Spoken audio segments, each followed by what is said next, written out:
Hi friends, welcome to poriyalaninpayanam. Previous videos la nama economic of machining அதாவது minimum cost criteria அப்புறம் maximum production rate criteria அதே போல maximum profit criteria இந்த மூணு கிரைட்டீரியாவும் previous videosல நம்ம டீடைலா பார்த்திருப்போம். சரிங்களா? in case பார்க்காதவங்க பார்த்துட்டு வந்துருங்க. இந்த வீடியோஸ்ல நம்ம எதை பத்தி பார்க்க போறோம் அப்படினா effective rake and relief angle in turning operation. ஓகேங்களா? turning operationல இந்த effective அதாவது ரேக் அண்ட் ரிலீஃப் ஆங்கிளோட எஃபெக்ட்ஸ் என்னென்ன இருக்குது அப்படின்னு சொல்லிட்டு இந்த வீடியோஸில் நம்ம டீட்டெயிலாக பார்க்கலாம். சரிங்களா? ஃபஸ்ட்டு பாருங்கள், நம்மளுக்கு effective rake and relief angle. ஓகேங்களா? நம்மளுக்கு சிம்பிளாக வந்து ஒர்க் பீஸஸ் வந்து இருக்குது. ஒர்க் பீஸ் இருக்குது. ஒர்க் பீஸோட சென்ட்ரல் லைன். ஓகேங்களா? சென்ட்ரல் லைன் தான் நம்ம எப்பயுமே வந்து ஒரு டேர்னிங் ஆப்ரேஷன் பண்ணுறோம் அப்படின்னா கோஇன்சிடென்ஸ் பண்ணுவோம். அந்த டூலை எடுத்துகிட்டு வந்து நம்ம கோஇன்சிடென்ஸ் பண்ணுவோம். இது நம்மளுக்கு எல்லாருக்குமே தெரிஞ்ச விஷயம். சரிங்களா? அப்படி பண்ணும்போது horizontal direction and tool faces இடைப்பட்ட இருக்கக்கூடிய angle alpha B back rake angle, அதாவது ரேக் ஆங்கிள். அதே போல் வெர்டிக்கல் டிஸ்டன்ஸுக்கும் டூலோட ஃபேஸஸுக்கும் இருக்கக்கூடிய இந்த ஆங்கிள் தான் வந்து என்ன ஆங்கிள்னால் ரிலீஃப் ஆங்கிள், அதாவது எண்ட் ரிலீஃப் ஆங்கிள். ஸோ நம்ம தீட்டா ஈன்னு சொல்லிட்டு மென்ஷன் பண்ணியிருக்கோம். சரிங்களா? இது எல்லாமே டீட்டெயிலாக நம்ம ப்ரீவியஸ் வீடியோஸில் எல்லாமே பார்த்துருப்போம். இன்கேஸ் பார்க்காதவங்க பார்த்துட்டு வந்துடுங்க. சரிங்களா? இந்த இடத்துல ரேக் அண்ட் ரிலீஃப் ஆங்கிளோட எஃபெக்ட்ஸ் எப்படி சேஞ்சஸ் ஆகும் அப்படின்னு சொல்லிட்டு பாருங்கள். எப்பொழுதுமே வந்து நம்ம டேர்னிங் ஆப்ரேஷன், ஓகேங்களா? டேர்னிங் ஆப்ரேஷன் அப்படின்னா ஒரு பீஸோட சென்டர் லைன் அந்த கோஇன்சிடென்ஸ் ஆகிற மாதிரி தான் அந்த டூலை வந்து நம்ம செட் பண்ணுவோம். ஓகேங்களா? அப்படி டூலை செட் பண்ணும் போது நம்ம ஜஸ்ட் வந்து ஹெட் ஸ்டாக் அண்ட் டெயில் ஸ்டாக்கை மூவ் பண்ணி தான் வந்து செட் பண்ணுவோம். கரெக்டுங்களா? அப்படி இல்லை அப்படின்னா ஜஸ்ட் ஃபார் நம்ம பார்த்து கண்ணால் பார்த்து மட்டும்தான் அது கரெக்டாக சென்ட்ரலில் இருக்கா அப்படின்னு பார்த்து அட்ஜஸ்ட் பண்ணுவோம். இன்கேஸ் நம்ம இது கரெக்டாக இந்த இடத்துல சென்ட்ரலில் கோஇன்சிடென்ஸ் ஆகிற மாதிரி செட் பண்ணிட்டா ஓகே. இன்கேஸ் மேலேயோ இல்லை கீழேயோ, ஓகேங்களா? இந்த டயக்ராம் பாருங்கள். இந்த மாதிரி டூலோட டிப், ஓகேங்களா? டூலோட டிப் வந்து கோஇன்சிடென்ஸ் ஆகாமல் கொஞ்சம் மேலேயோ ஆர் அதர்வைஸ் இந்த டயக்ராம்ஸ் போல் அதோட டிப் வந்து கீழேயோ நம்ம ஃபிக்ஸ் பண்ணும் போது அதில் கண்டிப்பாக வந்து சேஞ்சஸ் நடக்குது, ரேக் ஆங்கிள்லையும் ரிலீஃப் ஆங்கிள்லையும். சரிங்களா? அது என்னன்னு சொல்லிட்டு பார்க்கலாம். இப்போது எக்ஸாம்பிள், இந்த டூலை வந்து கரெக்டாக கோஇன்சிடென்ஸில் ஃபிக்ஸ் பண்ணாமல் அதோட டிப்பை வந்து நம்ம ஜஸ்ட்டு வந்து மேலே ஃபிக்ஸ் பண்ணியிருக்கிறோம். அதாவது ஓஎஃப், அதாவது ஓஎஃப்ன்றது என்ன அப்படின்னா ஆஃப்செட். OF offset distance. ஓகேங்களா? இந்த டிஸ்டன்ஸுக்கு நம்ம மேலே ஃபிக்ஸ் பண்ணியிருப்போம். அந்த இடத்துல தான் அந்த இடத்துல மென்ஷன் பண்ணியிருப்போம் ஓஎஃப் அப்படின்னு சொல்லிட்டு. ஓகேங்களா? இந்த ஓஎஃப் டிஸ்டன்ஸுக்கு நம்ம மேலே வந்து அந்த டூல் டிப்பை நம்ம ஃபிக்ஸ் பண்ணியிருக்கிறோம். சரிங்களா? அப்படி ஃபிக்ஸ் பண்ணும்போது ஹரிசாண்டல், ஓகேங்களா? இந்த ஹரிசாண்டல் லைனுக்கும் டூலோட ஃபேஸுக்கும் இடைப்பட்ட இந்த ஆங்கிள் வந்து ஆல்பா பி, அதே போல் வெர்டிக்கல் டூலுக்கும் இடைப்பட்ட ஆங்கிள் வந்து தீட்டா இ. இதுக்கு முன்னாடியே நம்ம பார்த்தது. ஓகேங்களா? இப்போது மேலே ஃபிக்ஸ் பண்ணதுனால இதோட எஃபெக்ட்ஸ் எப்படி மாறி இருக்குன்னு பாருங்கள். இந்த இடத்துல நமக்கு டைரெக்டாக வந்து லைன்ஸை எக்ஸ்டெண்ட் பண்ணும்போது ஸோ இந்த லைனுக்கும் இடைப்பட்ட ஆங்கிள் தான் வந்து ஆல்ஃபா பிஇ. ஓகேங்களா?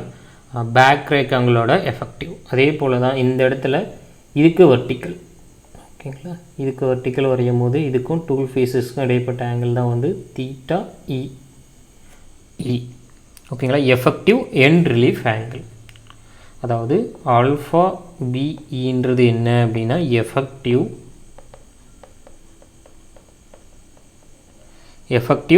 Back rack.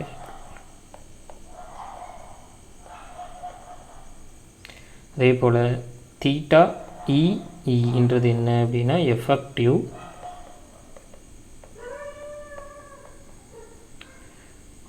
End relief angle.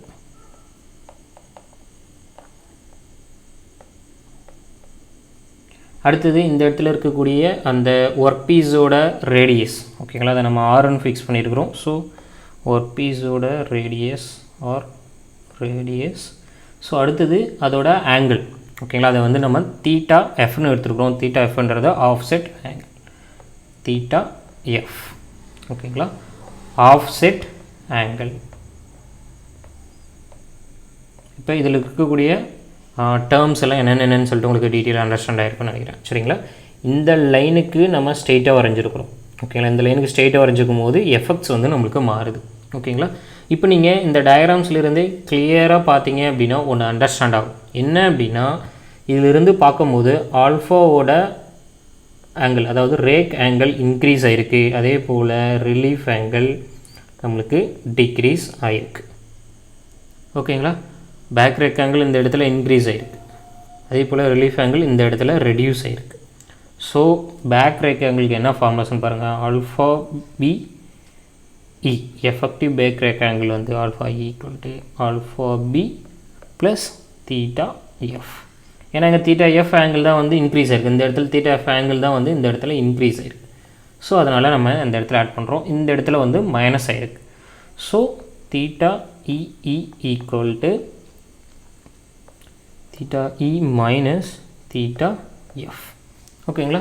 இதில் தீட்டா எஃப்ன்றது ஆஃப்செட் ஆங்கிள். ஆஃப்செட் ஆங்கிள் சொல்லிட்டு நம்மளுக்கு டேரெக்டாக தெரியாது. ஓகேங்களா? ஆனால் வந்து ஓஎஃப் ரேடியஸ் தெரியும். அதுலேருந்து நம்ம ஃபைண்ட் அவுட் பண்ணலாம். சரிங்களா? இப்போது அந்த டயக்ராம்ஸ்லேருந்து sine theta F equal to OF divided by R. ஓகேங்களா? இதில் தீட்டா எஃப் மட்டும் தேவை. ஸோ தீட்டா எஃப் மட்டும் வச்சுக்கிட்டு sine inverse of OF divided by R.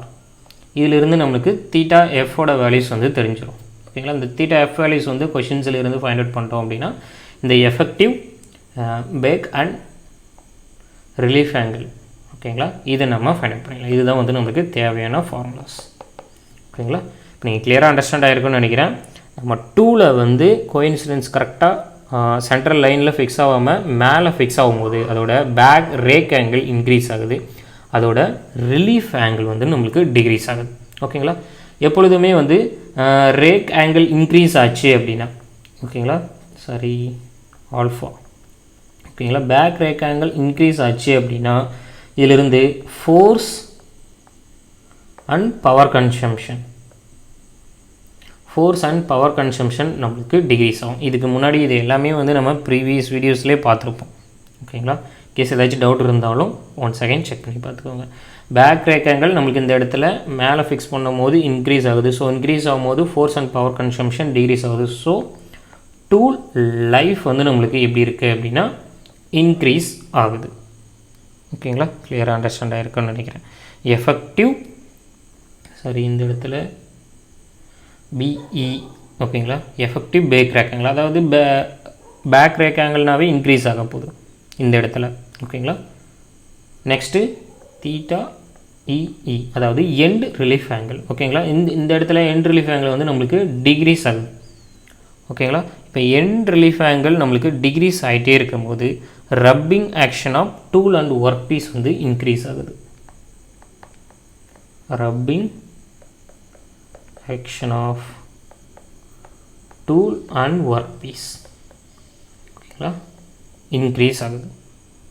ஓகேங்களா? கிளியராக அண்டர்ஸ்டாண்ட் ஆகிருக்குன்னு நினைக்கிறேன். டூவில் நம்ம கோஇன்சிடென்ஸுக்கு அபோவ் ஃபிக்ஸ் பண்ணும்போது ரேக் ஆங்கிள் இன்க்ரீஸ் ஆகுதுனால force and power consumption decrease, tool life increase. அதே போல் ரிலீஃப் ஆங்கிள் டிக்ரீஸ் ஆகும்போது rubbing action tool and work piece increase ஆகுது. ரப்பிங் ஆக்ஷன் இன்க்ரீஸ் பண்ணும்போது நம்மளுக்கு சம் பாயிண்ட் ஆஃப் டைம், அதாவது இப்போது தீட்டா இஇ நம்மளுக்கு ஜீரோவாக மாறும்போது, ஓகேங்களா, ஜீரோவாக மாறும்போது சிம்பிளாக வந்து எந்த ஒரு மெட்டீரியலுமே ரிமூவ் பண்ணாமல் ஒர்க் பீஸ் வந்து சிம்பிளாக வந்து ரப் மட்டும்தான் ஆகிட்டுருக்கும். ஓகேங்களா? இந்த இடத்துல நீங்கள் டயக்ராம்ஸ் பார்த்தீங்கன்னாவே கிளியராக அண்டர்ஸ்டாண்ட் ஆகும். இந்த ஆங்கிள் வந்து நம்மளுக்கு ஜீரோவாக மாறும்போது, ஓகேங்களா, ஜீரோவாக மாறும்போது இந்த இடத்துல சிம்பிளாக வந்து ரப்பிங் ஆக்ஷன் மட்டுமே நடக்குமே தவிர எந்த ஒரு மெட்டீரியலும் ரிமூவ் பண்ணாது. ஓகேங்களா? So theta E equal to 0. சரிங்களா? இன்கேஸ் கொஷின்ஸில் டி மினிமமாக வந்து எவ்வளோ டயாமீட்டர் வந்து ஒர்க் பீஸை நம்ம மிஷினிங் பண்ண முடியும் அப்படின்னு சொல்லிட்டு கேட்குறாங்க அப்படின்னா, சரிங்களா, மினிமம் டயாமீட்டர் ஆஃப் மிஷினிங், ஓகேங்களா, இப்போ செட் பண்ணும்போது இதில் பார்த்தீங்க அப்படின்னா theta E equal to 0. Theta இன்றது என்னன்னு சொல்லிட்டு நம்மளுக்கு தெரியும். Theta e minus O F. அப்போது theta E equal to O F, sorry theta f, ஓகேங்களா, தீட்டா எஃப். அப்போது இந்த end relief angle, offset angle, இது ரெண்டுமே வந்து ரப்பிங் ஆக்ஷன் அப்போ ரெண்டுமே வந்து ஈக்குவல். ஓகேங்களா? இப்போது டைரெக்டாக வந்து நம்மளுக்கு இந்த ஃபார்முலா இப்போது இந்த ஈக்குவேஷன்ஸை நம்ம வந்து இப்போ ஈக்குவேஷன் எக்ஸாம்பிள் 1ன்னு எடுத்துக்கிட்டோம் அப்படின்னா இந்த ஈக்குவேஷன்ஸில் நம்ம சப்ஸ்டிட் பண்ணுவோம். ஈக்குவேஷன் நம்பர் 1 2ல் சப்ஸ்டிட் பண்ணலாம். சரிங்களா? அப்படி சப்ஸ்டிட் பண்ணும்போது என்ன ஆகும், இந்த இடத்துல தீட்டா எஃப்பும் இந்த இடத்துல தீட்டா ஈயும் ஸோ ஈக்குவல். அப்போ என்ன ஆகும், sine theta E equal to OF divided by R. ஓகேங்களா? ஏன்னா நம்மளுக்கு டயாமீட்டர் தான் தேவை. ஸோ இந்த பக்கம் எடுத்துகிட்டு வரும்போது ஆரை மட்டும் வச்சுக்கிட்டு O F divided by sine theta e. ஓகேங்களா? இதிலிருந்து நம்மளுக்கு மினிமம் டயாமீட்டர் தான் தேவை. ஸோ டயாமீட்டர் அப்படின்னும் போது d minimum equal to 2 into O F divided by sine theta e. ஓகேங்களா? இதுதான் வந்து நம்மளுக்கு ஃபைனலாக தெரிஞ்சிருக்கக்கூடிய ஃபார்முலாஸ். இது இம்பார்ட்டன்ட் ஃபார்முலாஸ். இது ஆல்ரெடி ப்ரீவியஸ் இயர் காம்படிட்டிவ் எக்ஸாம்ஸில் கேட்டிருக்கிறாங்க. ஸோ இந்த இடத்துல ஓஎஃப்ன்றது ஆஃப் செட், தீட்டா ஈன்றது ரிலீஃப் ஆங்கிள். ஓகேங்களா? எண்டு ரிலீஃப் ஆங்கிள், 2ன்றது நம்மளுக்கு டயாமீட்டர், அதனால் 2 நம்ம மென்ஷன் பண்ணியிருக்கிறோம். ஓகேங்களா? கிளியராக அண்டர்ஸ்டாண்ட் ஆகிருக்கும்னு நினைக்கிறேன். மினிமமாக எவ்வளோ டயாமீட்டர் வந்து நம்மளால் மெஷினிங் பண்ண முடியும் அப்படின்னு சொல்லிட்டு கொஷனில் கேட்குறாங்க அப்படின்னா நீங்கள் இந்த ஃபார்முலாஸை சப்ஸ்டிட் பண்ணி நம்ம ஆன்சர் ஃபைண்ட் அவுட் பண்ணலாம். சரிங்களா? இப்போது நெக்ஸ்ட் ஓகேங்களா, நெக்ஸ்ட் என்ன பண்ண போகிறோம் அப்படின்னா இப்போ இன் கேஸ் ஆஃப் டூல். ஓகேங்களா? டூல் வந்து போன கேசஸில் எபோவ் ஃபிக்ஸ் பண்ணணும். ஓகேங்களா? இந்த கேசஸில் என்ன பண்ணுறோன்னா பிலோவாக ஃபிக்ஸ் பண்ணியிருக்கணும். அப்படி பிலோவாக ஃபிக்ஸ் பண்ணும்போது அப்படியே ப்ரீவியஸ் கேசஸுக்கு அப்படியே வந்து இந்த இடத்துல ஆப்போசிட். ஓகேங்களா? இந்த கேசஸில் என்ன ஆகும் அப்படின்னா ஆல்ஃபா பேக் ரெக்டாங்கிள். ஓகேங்களா? Back rectangle effective back rectangle. Effective back rectangle இந்த இடத்துல எப்படி இருக்கும் அப்படின்னா டிக்ரீஸ் ஆகிருக்கும். அதே போல் end effective end relief angle இந்த இடத்துல இன்க்ரீஸ் ஆகிருக்கும். ஓகேங்களா? இப்போது அதுக்கான ஈக்குவேஷன்ஸை பாருங்கள். ஆல்ஃபா பிஇ ஈக்குவல் டு நம்ம இதுக்கு முன்னாடி பார்த்துருப்போம் ஆல்ஃபா பி ப்ளஸ் தீட்டா இ போட்டோம் அப்படின்னா ப்ரீவியஸ் கேஸ். ஆனால் இந்த கேஸஸில் நம்மளுக்கு டிக்ரீஸ் ஆகுது. ஸோ இ கிடையாது எஃப் இந்த இடத்துல மைனஸ். ஓகேங்களா? கிளியராக அண்டர்ஸ்டாண்ட் பண்ணிக்கோங்க. டூல் வந்து பிலோவாக செட் பண்ணும்போது எஃபெக்டிவ் பேக் ரெக்டாங்கிளோட வேல்யூஸ் வந்து இந்த இடத்துல மைனஸ் வரும். ஓகேங்களா? அதே போல் end effective end relief angle வந்து தீட்டா இ ப்ளஸ் தீட்டா எஃப். ஓகேங்களா? இந்த ஈக்குவேஷன்ஸ் இந்த ரெண்டு ஈக்குவேஷன்ஸ்லேருந்து நம்ம ஈஸியாக வந்து ஃபைண்ட் அவுட் பண்ணிடலாம். ஓகேங்களா? இதுக்கு முன்னாடி பார்த்தா same formulas sine theta F equal to OF divided by R. ஓகேங்களா? இதிலிருந்து நமக்கு தீட்டா எஃப் மட்டும் தேவை. So theta F sine inverse of OF divided by R. இந்த ஈக்குவேஷன்ஸிலிருந்து நம்ம தீட்டா எஃப்ஐ ஃபைண்ட் அவுட் பண்ணிடலாம். எஃப்ஐ ஃபைண்ட் அவுட் பண்ணும்போது இந்த இதிலேருந்து சப்ஸ்டிட் பண்ணோம் அப்படின்னா பேக் ரேக் ஆங்கிள் டூல் ஜியாமெட்ரியில் தெரியும். அதே போல் எண்ட் ரிலீஃப் ஆங்கிள் நமக்கு டூல் ஜியாமெட்ரிலேருந்து ஃபைண்ட் அவுட் பண்ணிடலாம். So effective rake and relief ஆங்கிளை இந்த ஈக்குவேஷன்ஸ்லேருந்து ஃபைண்ட் அவுட் பண்ணிடலாம். இதுவும் ப்ரீவியஸ் இயர் கிட்ட காம்படிட்டிவ் கிட்ட முக்கியமான கொஷின்ஸ். ஸோ கிளியராக கரெக்டாக நோட் பண்ணி வச்சுக்கோங்க. சரிங்களா? இப்போது ஒரு விஷயம் நோட் பண்ணணும். நெக்ஸ்ட் என்ன அப்படின்னா alpha effective back rake angle இந்த இடத்துல என்ன ஆகுது அப்படின்னா டிக்ரீஸ் ஆகுது. ஓகேங்களா? போன கேசஸில் இன்க்ரீஸ் ஆகிடுச்சு. So force and power consumption decrease ஆச்சு. ஆனால் இந்த கேசஸில் டிக்ரீஸ் ஆகுது. So force and power consumption increase ஆகுது. அண்ட் டூல் லைஃப் வந்து நம்மளுக்கு டிக்ரீஸ் ஆகுது. ஓகேங்களா? அடுத்தது தீட்டா இஇ அதாவது எஃபெக்டிவ் ரிலீஃப் ஆங்கிள். இந்த எஃபெக்டிவ் ரிலீஃப் ஆங்கிள் இந்த கேசஸில் இன்க்ரீஸ் ஆகுது. இன்க்ரீஸ் ஆகும்போது rubbing action in between tool and work piece. ஓகேங்களா? டூல் அண்ட் ஒர்க் பீஸ் வந்து கம்ப்ளீட்டாக வந்து எலிமினேட் ஆகுது. கம்ப்ளீட்டாக வந்து எலிமினேட் ஆகுது.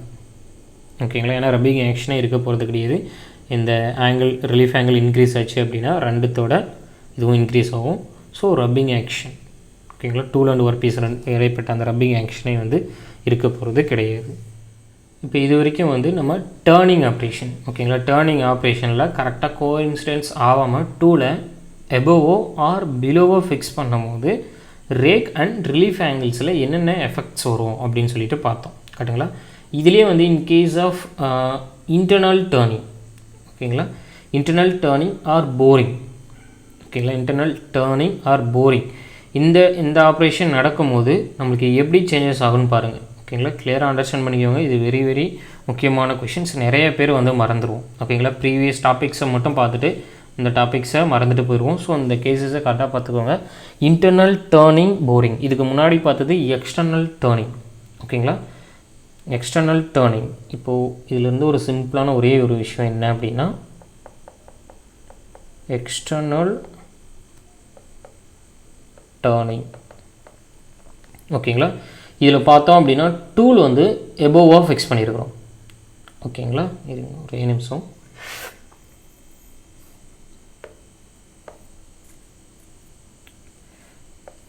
இப்போது இந்த கேசஸ் வந்து இன்டர்னல் டேர்னிங் ஓகேங்களா.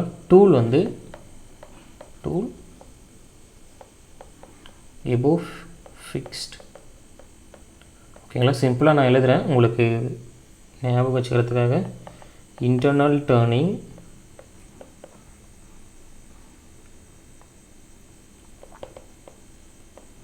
டூல் பிலோ ஃபிக்ஸ்ட் ஓகேங்களா. இப்போ இந்த ரெண்டு கேஸஸும் எதுக்கு ஈக்குவல் அப்படின்னா external turning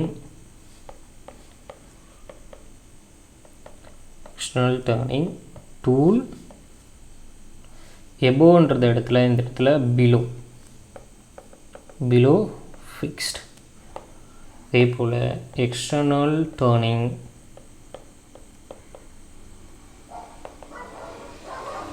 tool above fixed. இது இருக்கக்கூடிய எல்லா கண்டிஷன்ஸுமே same, formula same, condition same, எல்லாமே சேம் ஓகேங்களா. இந்த ஒன்று மட்டும் மாறும் ஓகேங்களா. அப்படியே ஆப்போசிட். இப்போ internal turning tool above fixed ஓகேங்களா. எபோவ் ஃபிக்ஸ்டுக்கும் எக்ஸ்டர்னல் டேர்னிங் டூல் பிலோ ஃபிக்ஸ்டும் இந்த ரெண்டு வேல்யூஸும் வந்து நமக்கு ஈக்குவலாக இருக்க போகுது. அதே போல் இந்த ரெண்டு வேல்யூஸும் ஈக்குவல், எல்லா கண்டிஷன்ஸுமே வந்து ஈக்குவல் சரிங்களா. இந்த இன்டர்னல் டேர்னிங் அண்ட் போரிங் ஆப்ரேஷன்ஸில் இப்போ எக்ஸாம்பிள் எடுத்துக்கிட்டோம் அப்படின்னா எக்ஸ்டர்னல் டேர்னிங் டூல் பிலோ ஃபிக்ஸ்டுக்கு என்ன formulas alpha B effective back rake angle alpha B minus theta F. அதே போல் தீட்டா இக்கு என்ன ஃபார்முலாஸ் என்ன தீட்டா இ ப்ளஸ் தீட்டா எஃப்.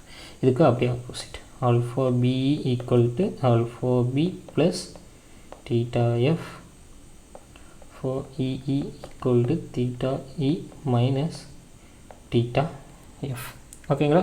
நம்மளுக்கு இந்த theta F தெரியும் ஆல்ரெடி ஃபார்முலாஸ் என்னன்னு சொல்லிட்டு sin inverse of OF divided by R. இந்த ரெண்டு ஈக்குவேஷன்ஸும் சேம் ஓகேங்களா.